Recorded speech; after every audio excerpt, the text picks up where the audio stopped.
Hello, everyone, and welcome to another episode of The Powerful Man Show. I am your host, Doug Holt, with my co-host, Tim, the Powerful Man Matthews. What's going down, brother? I'm good. Yeah, very good. Very excited by everything that's going on. Yep. I know it's hard, guys. Tim and I talk for 15, 20 minutes before we hit record. And so it's hard to pretend like I don't know what's going on in your life, right? Going through. How are you? I got a great day. We're going to see a concert in the mountains today with the family, taking the whole family out there, meet some friends. Oh, wow. So it's interesting, Tim, as things seem to close down in the world, in other parts of the world, things here in the States, at least where I live, are opening up even more. So it's a very interesting dynamic, different times that we live in, right? Yeah, Ben, one of the advisors, he at the weekend went to, is it Red Rocks Amphitheater? Oh yeah, Red Rock, beautiful place. He was there. I've never seen it, but Ryan was blown away when he shared it on the meeting. Yeah, it's a great concert venue. If you can imagine, if you've ever been to a canyon or a mountain with it's red rocks, right? That's why it's called Red Rocks. But it's a beautiful mountain setting, and it's an open amphitheater, and you're just in the middle, almost in the middle of nowhere. And a lot of big bands. The acoustics are amazing. It's an outdoor setting. So, in a warm summer night, you have that vibe that's going on.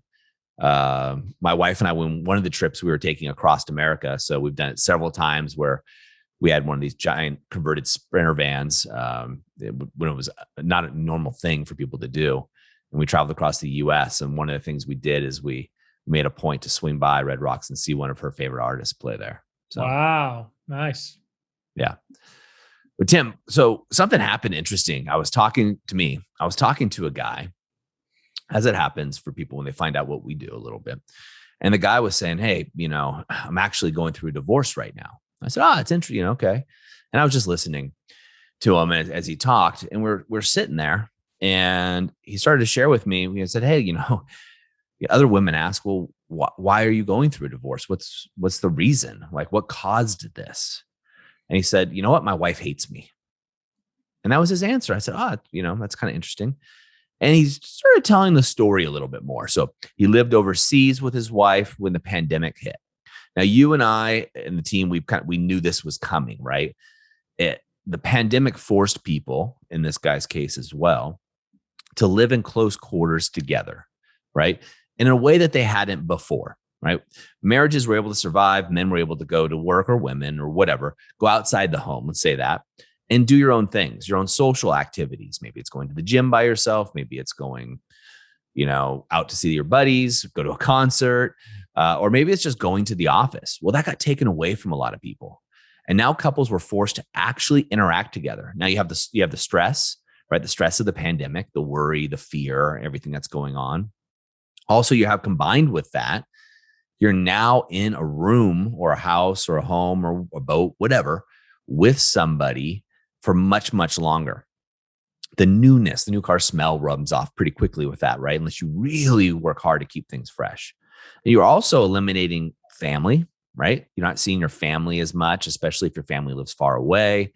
And then on top of that, your social outlets, right? The things you do socially are taken away.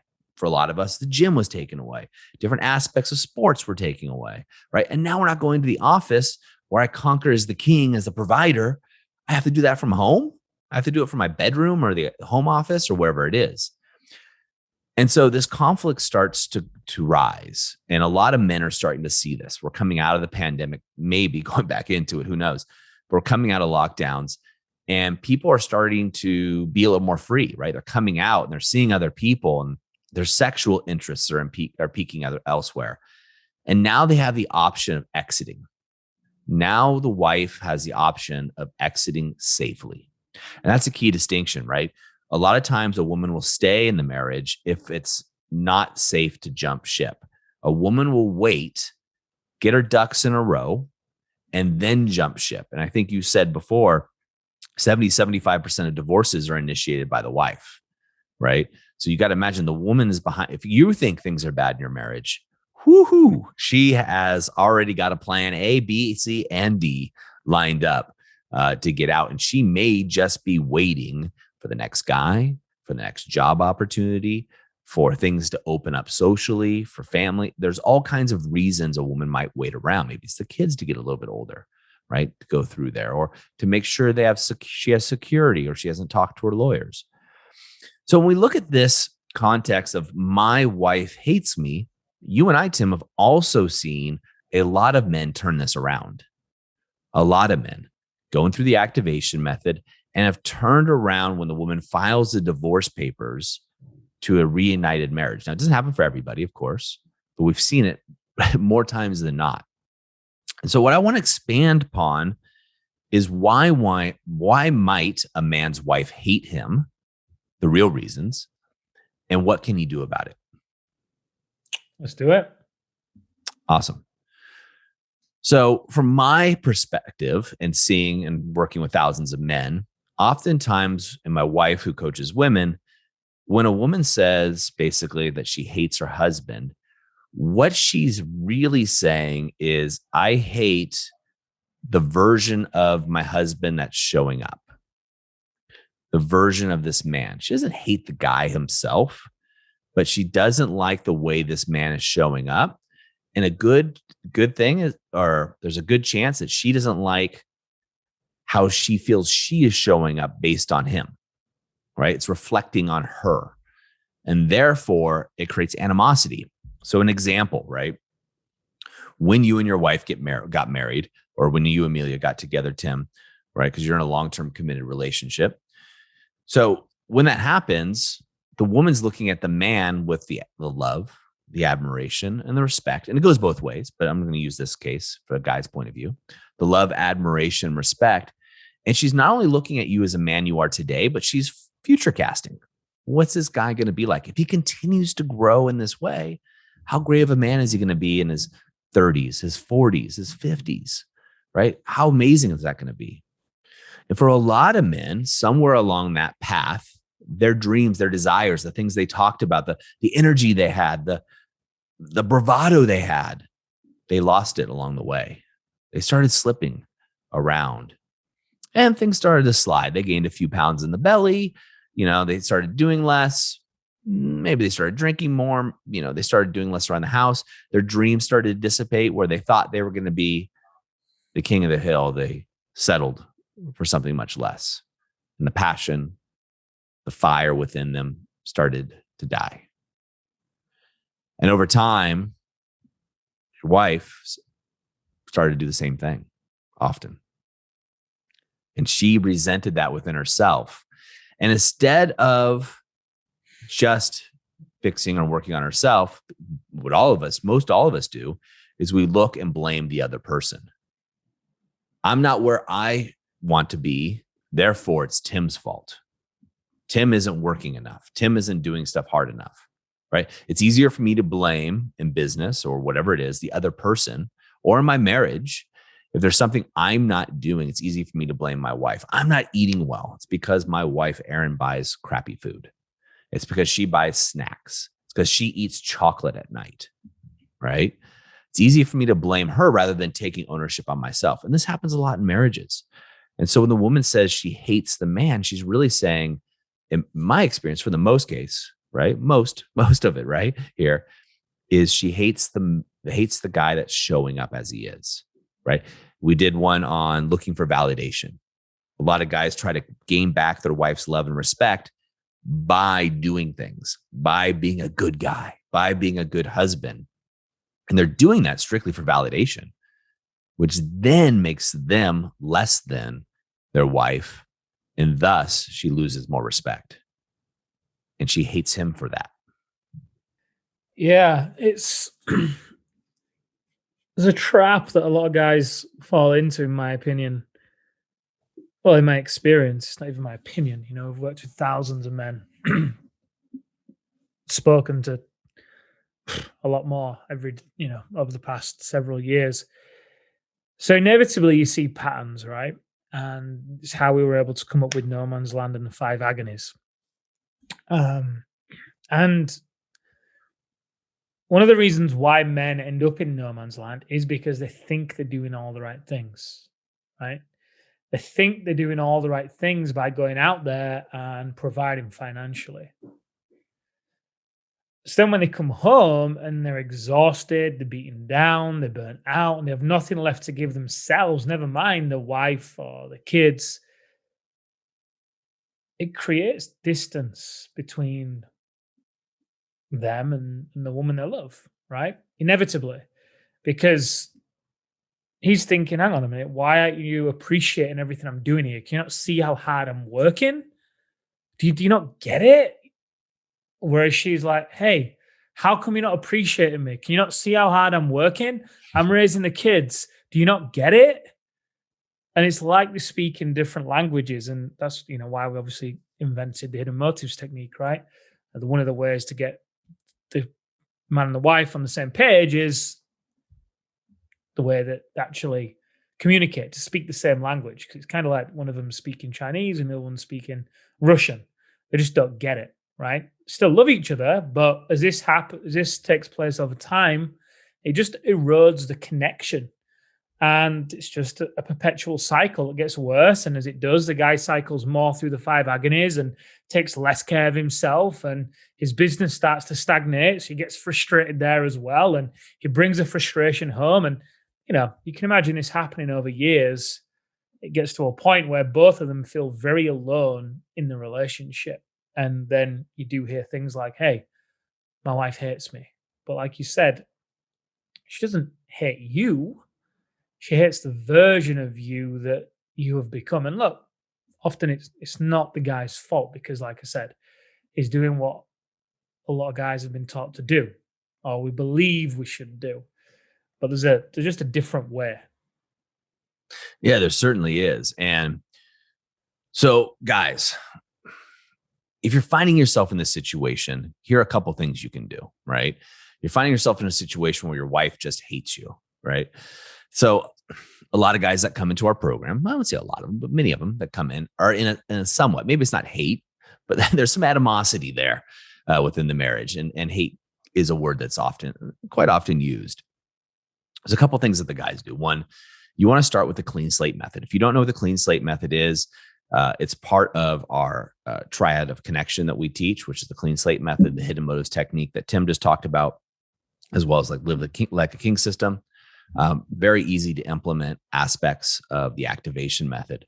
And what a lot of guys will do is they'll start off right away using that clean slate method. And part of it is talking to their wives about, hey, look, I realize I haven't been showing up quite as the man that I want to be, right? And what they'll talk about is I've enrolled myself into a program called the activation method. And what they're really saying is I realize I'm deactivated.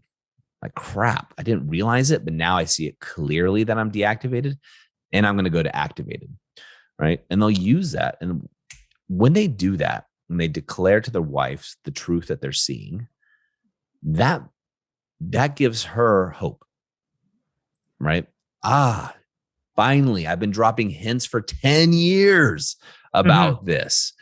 I've been trying to tell you for 10. She didn't do it in a way that communicated with you. Like Tim said, Russian and Chinese. You have someone who just speaks Russian, someone just speaks Chinese.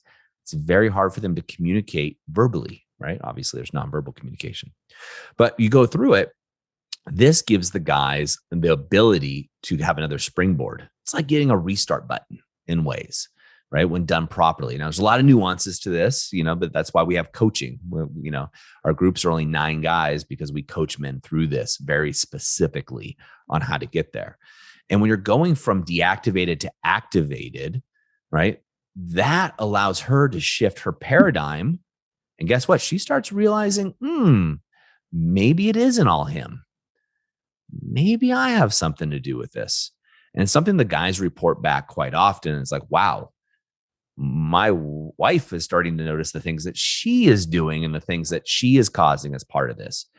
Because when you are making the shifts, right, the shifts that you want to make anyway, right? All of us want to be that man we know we're inside anyway, the powerful man that's inside of us. When you start to become more that man that you know is in there, that fire gets stoked again. That fire starts to rage within inside of you, that passion, that energy that's coming through you. She's going to recognize, oh crap, I don't have it either. And if I don't pick up my game and clean up my side of the street, This dude's leaving me.